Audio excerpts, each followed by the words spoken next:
Selamat malam Bapak Ibu dan anak-anakku sekalian. Kembali kita berjumpa dalam doa malam Selasa 17 Januari 2023. Mari kita berdoa. Ya Allah Bapa kami, sebelum kami mengistirahatkan tubuh, hati dan pikiran kami, izinkan kami merenungkan sabda-Mu. Amin. Yesaya pasal 53 ayat 1 hingga 12. Siapakah yang percaya kepada berita yang kami dengar, dan kepada siapakah tangan kekuasaan Tuhan dinyatakan? Sebagai taruk ia tumbuh di hadapan Tuhan, dan sebagai tunas dari tanah kering. Ia tidak tampan, dan semaraknya pun tidak ada sehingga kita memandang dia, dan rupa pun tidak sehingga kita menginginkannya. Ia dihina dan dihindari orang, seorang yang penuh kesengsaraan dan yang biasa menderita kesakitan. Ia sangat dihina, sehingga orang menutup mukanya terhadap dia, dan bagi kita pun dia tidak masuk hitungan. Tetapi sesungguhnya penyakit kitalah yang ditanggungnya, dan kesengsaraan kita yang dipikulnya. Padahal kita mengira dia kena tulah, dipukul dan ditindas Allah. Tetapi dia tertikam oleh karena pemberontakan kita. Dia diremukkan oleh karena kejahatan kita. Ganjaran yang mendatangkan keselamatan bagi kita ditimpakan kepadanya, dan oleh bilur-bilurnya kita menjadi sembuh. Kita sekalian sesat seperti domba, masing-masing kita mengambil jalannya sendiri. Tetapi Tuhan menimpakan kepadanya kejahatan kita sekalian. Dia dianiaya, tetapi dia membiarkan diri ditindas, dan tidak membuka mulutnya, seperti anak domba yang dibawa ke pembantaian, seperti induk domba yang keluh di hadapan orang yang menggunting bulunya. Ia tidak membuka mulutnya. Sesudah penahanan dan penghukuman ia terambil, dan tentang nasibnya siapakah yang memikirkannya? Sungguh, ia terputus dari negeri orang-orang hidup, dan karena pemberontakan umatku, ia kena tulah. Orang menempatkan kuburnya di antara orang-orang fasik, dan dalam matinya ia ada di antara penjahat-penjahat. Sekalipun ia tidak berbuat kekerasan dan tipu tidak ada dalam mulutnya. Tetapi Tuhan berkehendak meremukkan dia dengan kesakitan.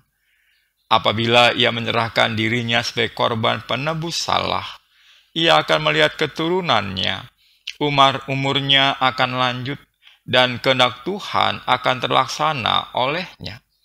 Sesudah kesusahan jiwanya, ia akan melihat terang dan menjadi puas. Dan hambaku itu, sebagai orang benar, akan benarkan banyak orang oleh hikmatnya, dan kejahatan mereka dia pikul. Sebab itu aku akan bagikan kepadanya orang-orang besar sebagai rampasan, dan dia akan peroleh orang-orang kuat sebagai jarahan, yaitu sebagai ganti karena ia telah menyerahkan nyawanya ke dalam maut, dan karena ia terhitung di antara pemberontak-pemberontak. Sekalipun ia menanggung dosa banyak orang, dan berdoa untuk pemberontak-pemberontak. Bapak, Ibu, dan anak-anakku sekalian, dalam nubuat Yesaya, hamba Tuhan itu, yang diyakini para murid sebagai nubuat tentang Yesus orang Nazaret, sangat dihina, sehingga orang menutup mukanya terhadap dia, dan bagi kita pun dia tidak masuk hitungan. Orang-orang malu terhadap dirinya, bahkan tidak menganggapnya. Dan memang itulah yang terjadi pada diri Yesus orang Nazaret. Hukuman salib merupakan penghinaan, Pemerintah Roma mempraktikkan hukuman salib ini bagi budak-budak, penduduk asli setempat, dan penjahat-penjahat dari kelas rendah, dan jarang sekali, bahkan bisa dikatakan tidak pernah, menjatuhkan hukuman salib kepada warga negaranya sendiri. Bagi orang Yahudi, salib juga lambang penghinaan. Menyalibkan penjahat dalam keadaan hidup tidak dikenal dalam perjanjian lama. Hukuman mati biasanya dilaksanakan dengan lemparan batu. Namun ada kalanya mayat digantungkan sebagai pohon, di sebatang pohon sebagai peringatan. Mayat yang demikian dianggap terkutuk karena posisi tergantung dapat diartikan sebagai dibuang bumi, ditolak surga. Artinya manusia dan Allah tidak berkenan dengan orang tersebut. Dan Yesaya, Bapak Ibu sekalian, tidak berhenti sampai di situ. Dia juga menyatakan bahwa hamba Tuhan sengaja dikorbankan untuk memikul segenap kesalahan umat Israel. Dalam diri hamba Tuhan yang menderita itulah penyelamatan Allah dinyatakan. Hamba Tuhan itu taat menanggung derita agar bangsa Israel selamat. Bapak, Ibu, dan anak-anakku sekalian, salib merupakan tonggak penyelamatan Allah. Pada titik ini, Yesus adalah kambing hitam. Dia menanggung kesalahan orang lain. Namun yang juga penting disimak, mengeluhkah Yesus? Jawabnya tidak. Yesaya juga mengatakan dia dianiaya, tetapi dia membiarkan diri ditindas dan tidak membuka mulutnya, seperti anak domba yang dibawa ke pembantaian, seperti induk domba yang keluh di depan orang-orang yang menggunting bulunya, ia tidak membuka mulutnya.